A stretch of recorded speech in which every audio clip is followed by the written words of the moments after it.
the pandemic. It's in the finest traditions of what the State Department has always done. First, Venezuela. I don't want to go into every detail. I've got Elliot Abrams here with me too. He'll happy to help me take questions here at the end. But I wanted to set up the framework for this pathway to democracy. Broadly speaking, it would put the elected members of the National Assembly representing both sides, would create an acceptable Council of State to serve as the transitional government until presidential and National Assembly elections could be held, we hope within 6 to 12 months. The president of the transitional government would not be able to run for president in those elections. Both Nicolas Maduro and Juan Guaido would accept the Council of State as the sole executive during this transitional period. If the conditions of the framework are met, including the departure of foreign security forces and elections deemed free and fair by international observers, then all remaining U.S. sanctions would be lifted. We've got the full text. You can see the agreement on our website. We hope that every Venezuelan will consider this framework carefully, thoughtfully, and seriously. We think it presents an opportunity for the Venezuelan people. Now turning to the State Department's truly heroic efforts to repatriate Americans. It was Super Bowl Sunday, February 2nd, when we all still had live sports on TV. Our team was working that day to arrange 2 flights to bring home Americans from Wuhan, China. One of our medical team's leaders wrote an email to his colleagues. I want to read part of it to you. A colleague wrote, quote, "While the whole country enjoys the game in the comfort of home or a pub, most will have no idea that a small group heads into the heart of the global outbreak with the singular focus of bringing their fellow countrymen out of hellacious conditions. No matter how it turns out, we happy few have dared greatly and given ourselves over to this worthy cause." End of quote. That mission was completed, bringing home more than 800 people from Wuhan, and it was the beginning of one of the most important and unprecedented missions in the history of the State Department. As of today, we've repatriated over 26 or 27,000 U.S. citizens from more than 50 countries. The stories of our team's heart and character and commitment to excellence are truly amazing. Let me give you just a couple of examples. In Bhutan, no easy place to get to. An American was critically ill from the virus, intubated on a ventilator, and frankly expected to die in a country located in one of the most remote corners of the world. But we came to the rescue. Our team arranged a biocontainment transport from Bhutan to an intensive care unit in Baltimore, Maryland, a distance of nearly 8,000 miles. To fly through Kathmandu, there's about 12 pilots that can make that flight. It was one of the most complex medical evacuations in history, and the State Department pulled it off. In Honduras, a double lung transplant recipient was running out of medications which aren't available there. Intrepid young consular officer figured out a way to get safe passage, got him a letter, got him to the airport. It was a city that was in complete and total lockdown. We got him home on the next flight. That man later told our team that we saved his life. The good news is, too, the State Department's doing great, but we're not doing this alone. We're coordinating closely with other agencies in the federal government. My deputy, Steve Began, Brian Bulleto, the Undersecretary for Management, Keith Kroc, the Undersecretary for Economic Affairs. The 24/7 repatriation team are performing these duties amazingly. Never in the department's 230-year history have we led a worldwide evacuation of such enormous geographic complexity and such geographic scale. We have no higher duty to the American people than to pull this off. I've never been more proud of how the team has done than I am today. The 24/7 Repatriation Task Force will continue to bring home thousands more Americans in the coming days and weeks. At the same time, I want to deliver a message to Americans who are still abroad. We remain steadfast and committed to getting you all back. We do not know in some countries how long the continued commercial flights in your country may continue to operate. We can't guarantee the U.S. government's ability to arrange charter flights indefinitely where commercial options no longer exist. I urge Americans to register with their nearest embassy at step.state.gov and work your way back here. Americans abroad who wish to return home should do so immediately and make arrangements to accomplish that. Look, I'm just as proud of the work we're doing on repatriation as I am about the health and humanitarian assistance that the State Department's providing around the world, too. It's a topic that deserves more attention. We don't talk about it all that often. In America, we provide aid because we're generous and noble people. We also do it because we know from prior experiences that if we don't have good data, full transparency, and all-out effort to fight pandemics, they can harm Americans back home, too. And for both of these reasons, the United States was one of the first nations to step forward and offer help. In early February, it seems like a long time ago, in early February, we transported nearly 18 tons of medical supplies provided by Samaritan's Purse, the Church of Jesus Christ of Latter-day Saints, and others to Wuhan. That same month, we pledged $100 million in assistance to countries to fight what would become a pandemic, including an offer of assistance to China. Our response so far surpasses that initial pledge significantly. We've now made available a total of number $274 million in funding to as many as 64 countries. That money will go to some of the world's most at-risk peoples. You can go to state.gov to find a fact sheet. We'll talk about what we're doing country by country. It'll give the breakdown. We put that up at the end of last week. We've been at this a long time. We know how to help people around the world. Since 2009, American taxpayers have generously funded more than $100 billion in health assistance and nearly $70 billion in humanitarian assistance. That's billion with a B. But our help is much more than money. The CDC has 6 staffers on the ground working with Namibia's health ministry. The FDA, as an example, is co-chairing a virtual international conference on developing a COVID-19 vaccine. Americans from all across the Trump administration are working diligently to put this crisis back in the box. Another example, we're working constantly with NGOs to deliver medicines, medical supplies, and food to those in need in Syria, including in regime-held areas. This is a humanitarian crisis. 2, we'll continue helping UN agencies and NGOs build more water, sanitation, and health facilities in camps and informal IDP settings all across northern Syria to help prevent the spread of the virus in that difficult place. And as I referenced earlier, it isn't just our government helping around the world. American businesses, private charities have given $1.5 billion to the world to fight this pandemic. This is truly American exceptionalism at its finest. Our generosity, our pragmatism, aimed at saving American lives now and in the future, is also exemplified through our work with multilateral organizations. It's another underreported story. We've long maintained an unsurpassed commitment to global health and humanitarian assistance. Consider just the top end of this, our financial support for international organizations. And never mind all the scientists and technical people and other expertise that we bring around the world. The United States remains by far the largest contributor to the World Health Organization, as we've been since 1948. Our contribution exceeded $400 million last year, 10 times that of China. The U.S. contributed nearly $1.7 billion to the UN Refugee Agency, which is helping those least able to mitigate their exposure to the virus. This compares to $1.9 million from China.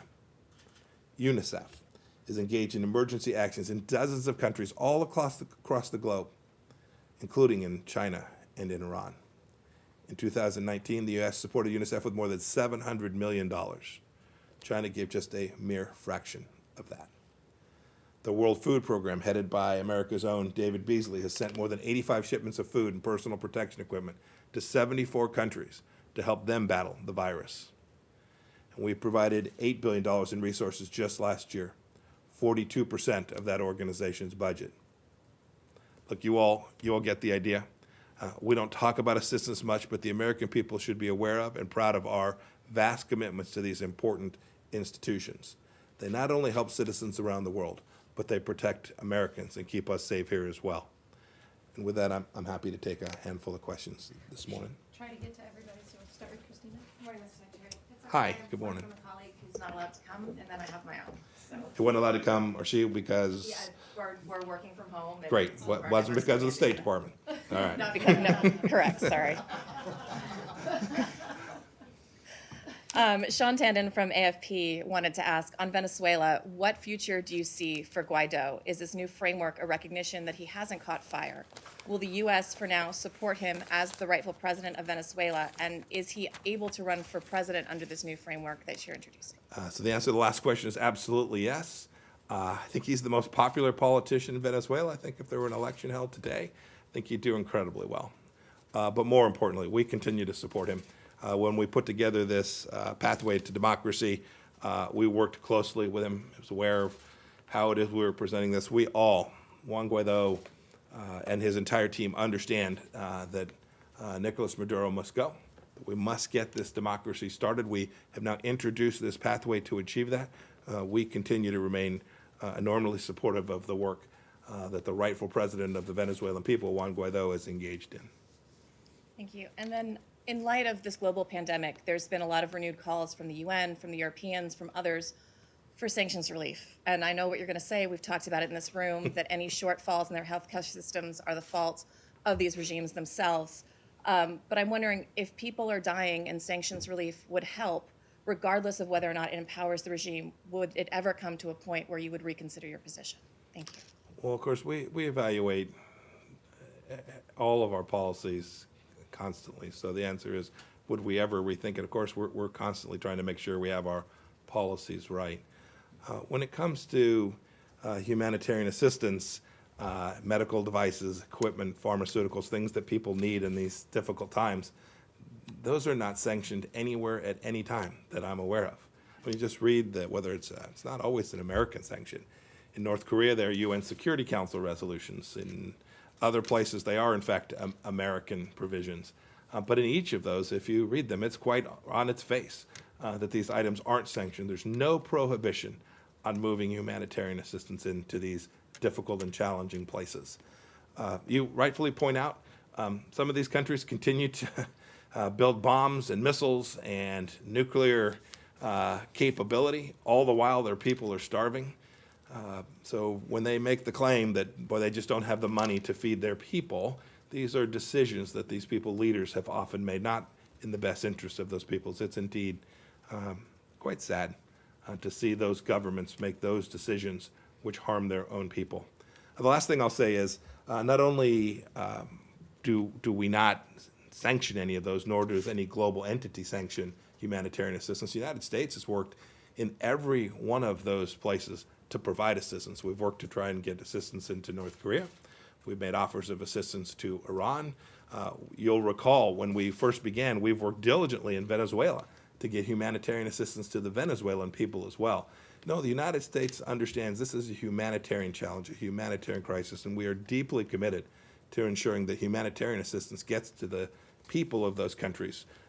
We care more often about the people in those countries than their own leaders do. That's sad. That's a reflection of those regimes too often. It's the reason, in fact, that we're working to help those people raise up in their country so that they can get a better outcome for themselves as well. Michel? Yeah, thank you. Thank you, Mr. Yes, sir. Secretary. I have 3 questions. All right. The attacks. You're testing my patience now. I know that you are. Too. No worries. The attacks on the military bases on Iraq have escalated lately. Will the U.S. Have any reaction soon?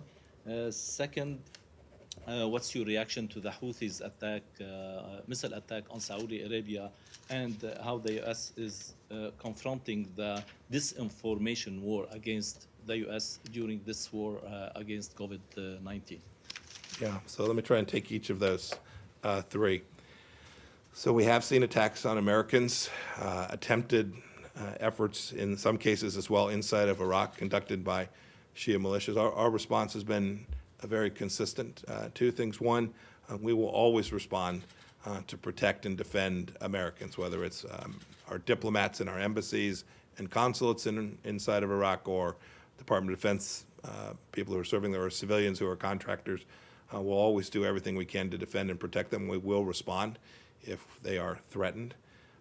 We've also made clear that in Iraq in particular, we know that those Shia militias who have attacked Americans are trained, equipped, underwritten by the regime of the Islamic Republic of Iran, and it's been President Trump's policy consistently that says that we will respond against all of those who facilitated, trained, equipped, and enabled those attacks on America. That holds as true today as it did 2 weeks, 4 weeks, or back in the beginning of January when we took a strike against Qasem Soleimani. The second question is about the missiles that were fired from Yemen by the Iranian-backed Houthis. The good news is, it looks like the damage that was done by those was very minor. But nonetheless, there'd been a lot of work to reduce conflict, to take down the levels of violence that were there. And we'd had some success. The Saudis had been leading that effort, and it broke down that day. The Saudis have now responded, and I'm hopeful they can get back on the right path. We are hopeful that we can find a path forward with the UN Security Council resolution in Yemen to find a path to peace there. It'd be in the best interest of every participant in the region. Sadly, it appears that the Iranians don't share our vision for peace in Yemen and in Saudi Arabia. And lastly, you asked a question about disinformation in the moment here with the COVID-19 challenge. You know, I see it every day. Every morning I get up and I read the data set from across the world, not only the tragedies taking place here. We've had a State Department official pass away as a result of this virus, one of our team members. We now have 3,000 Americans who've been killed. This is tragic. My prayers go out to every American and every American family impacted by this. This data set matters. The ability to trust the data that you're getting so that our scientists and doctors and experts at the World Health Organization and all across the world who are trying to figure out how to remediate this, how to find therapies, how to identify a solution which will ultimately be a vaccine to determine whether the actions that we're taking, the social distancing, all the things that we're doing, limiting transportation, all those things, to figure out if they're working so that we can save lives, depends on the ability to have confidence in information about what has actually transpired. This is the reason disinformation is dangerous. It's not because it's bad politics. It is because it puts lives at risk if we don't have confidence in the information that's coming from every country. So I would urge every nation, do your best to collect the data, do your best to share that information. We're doing that. We're collecting, we're sharing, and we're making sure that we have good, sound basis upon which to make decisions about how to fight this infectious disease. That's the risk that comes when countries choose to engage in campaigns of disinformation across the world. Yes, sir. Go ahead, Kim. Hi, Kim Dozier with Time. Hi, Kim. Two questions, Venezuela and Afghanistan. On Venezuela, what is your message, perhaps Envoy Abrams' message, to the families of the Citgo 6, the American citizens being held since 2017 in a prison that now has cases of COVID-19? And I understand Citgo has decided not to pay them their salaries anymore, so their families are relying on church aid to survive.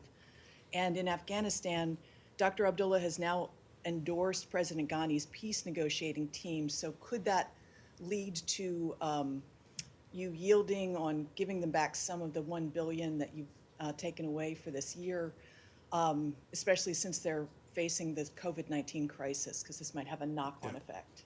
Kim, both excellent questions. I'll give a little bit on the Citgo 6, and then Elliot's going to come up and take a couple questions too. He can perhaps elaborate on that. We spent a lot of time and energy trying to get those folks back, just as we do with every American who's wrongfully detained. We've been unsuccessful with that so far. My message to those families: know that Elliot, our entire team, is never far from thinking about them. With respect to the issues in the prison, we've seen that too. We've made clear to the Venezuelans that that creates increased risk.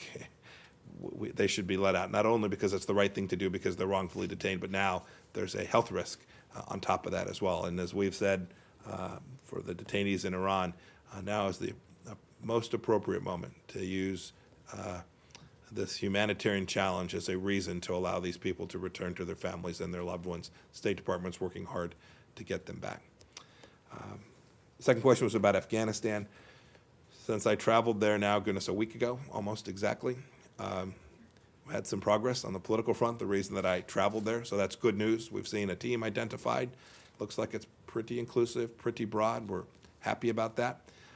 We've begun to see some work done on prisoner releases as well, all elements that have to come together so we can get to the intra-Afghan negotiations, which will ultimately prove to be the only mechanism that has any hope of delivering peace and reconciliation to the people of Afghanistan. So it's good news. We will constantly reevaluate our posture with respect to Afghanistan. Not only the security assistance and humanitarian aid and assistance we provide to them in addition to the decision we made last week on the $1 billion, we also announced that we were providing assistance to them to combat COVID. I think the number was 15 million. I'll get you the actual data, but we're going to do everything we can to help Afghanistan battle the coronavirus issue as well. So we'll relook it. We'll constantly evaluate it. We want to see progress on every element. It's worth noting, too, it's been overlooked. I stopped and met with the Taliban on my way out of Afghanistan. I met them in Doha. They need to reduce violence as well. They have made real commitments about the level of violence, the nature of what will take place, what they will do as we proceed towards the path where intra-Afghan negotiations begin. We have every expectation that the Taliban will hold up their end of the agreements that were put in place, goodness now, coming up on, 2 months ago, I guess, back at the end of January. Yes. Rich, Kylie, can we make it quick? Go ahead. Sure. Thanks, Mr. Secretary. With oil prices as low as they've gone over the past month, do you see this as an opportunity to ratchet up sanctions more so than perhaps the administration otherwise would have done in Venezuela?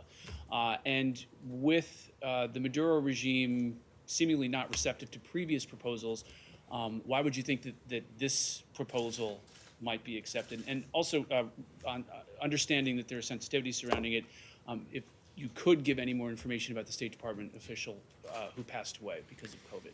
If I could, with respect to that last point, let me get the team to give you all that we're able to release at this point. I'll make sure we do our best to get the information as it's appropriate to release about all of that, all of the full status. We've had other members of the team come down with COVID-19 as well. I think we're now up to 4 or 5 dozen people who have tested positively inside the state. Well, this includes our locally employed staff, the full State Department team, and we're happy to provide that data to you as well. I think your first question was about Venezuela sanctions. The answer is no. We don't see this as an opportunity. The policy that's been laid out that the State Department and the United States government are executing with respect to how to deliver democracy to the Venezuelan people hasn't changed. Oil prices will go up, they'll go down. Our mission set remains unchanged, to deliver an opportunity for democracy. You saw, was it last week, Nicolas Maduro was indicted by the United States Department of Justice. I hope, as we now laid out this clear pathway to peace, that the Venezuelan people will demand that every leader inside of Venezuela, not just Maduro and his team, but every leader inside of Venezuela will look at this seriously and say that is a path which we can see our way forward, which will deliver this hope for democracy in Venezuela. That's the mission set that we had when we laid out this charting this new pathway. Did I get it? Did I get both your questions? The final question was, Nicolas Maduro has rejected proposals in the past. Is there something about this proposal that you think he might be attractive to him? We hope he'll take it seriously and consider it, just as we have. We've made clear all along that Nicolas Maduro will never again govern Venezuela, and that hasn't changed. Kylie. Hi. Yes, ma'am.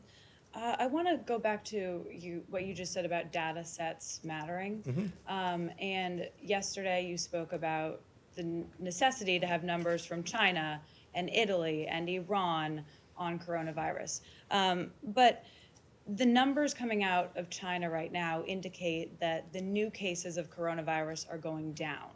So does the Trump administration believe that those are accurate new numbers, or are those manipulated disinformation numbers? And then I have a quick question on the sanctions front. Go ahead, as well. give me the second one. I'll try and take them both. Go The ahead. second one is, Christina asked you about sanctions relief, but is there any point at which this pandemic could grow worldwide that the U.S. would consider sanctions relief, or is it just a no-go right now?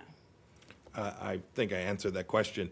We reevaluate all of our policy, including our sanctions policy, constantly. If we conclude that it's in the best interest of American people to alter any of those policies, we'll certainly do that. I have to reiterate, the goods that are needed for each of these countries to resolve the coronavirus problem in their nations are not sanctioned. They were not sanctioned, they are not sanctioned, and they will not be sanctioned. Indeed, the United States has gone beyond that. It's not just that they're not sanctioned. It's not simply that they're prohibited. The United States, the American people, are working diligently in each of these countries that you're thinking of as sanctioned nations to try and assist getting humanitarian assistance into those countries, not only from the United States, but to help other countries deliver that humanitarian assistance to the people of those nations. This policy is deeply consistent with the finest traditions of the United States of America. Your first question was, remind me? So the data sets. The data sets. The data set You know, coming out of- I'll leave that to the medical professionals who are evaluating the data that's coming in from these countries. It's not in the first instance a State Department issue. So I'll leave that to HHS and CDC and the others who are trying to put these data sets together to make evaluations. So that's a question probably more properly lodged with them. Great. Thank you all very much. Have a good day. Thank you. If you guys want, does anyone have questions for Elliot? Yeah. Good. Thanks, everybody. Have a good day.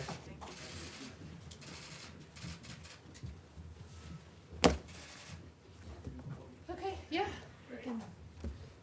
Can I The just, floor is yours, so fire away. why wait for a question? Can I just, I just wanted to add to Kim's question. We work on this all the time, the question of the Citgo 6. The special envoy who handles prisoner affairs, Roger Carstens, is brand new, has been in touch with the families.